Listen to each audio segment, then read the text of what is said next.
زمانی که مولوی شفیعالله جاوید افغان مسند ریاست افغان فیلم را احراز کرد، در همان روزهای ابتدایت، در همان روزهای اول ایده فیلم زندان بگرام در ذهنش خطور میکرد.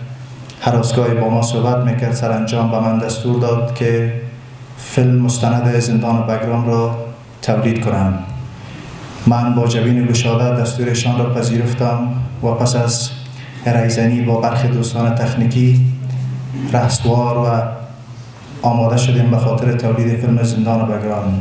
جناب معین صاحب، همان گونه که شما مستحضر هستید، روند تولید فیلم بیشتر بر محور چند تن از متخصص میچرخد، از استطاعت و توانمندی یک فرد فراتر است.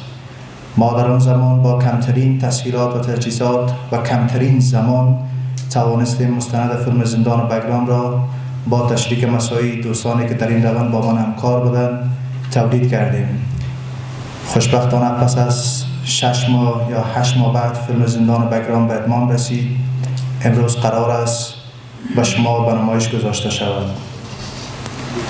میخوایم قابل یاد دهانی است که فیلم زندان بگرام بیشتر بر محور رویدادهایی که بالای زندانیان اتفاق افتاده و حوادث ناگوار و حوادث دلخراش گناه متحمل شدن و اونا دیدن برای ما شما به گونه مصاحبه بازگو میکنن و قصه میکنن و در اخیر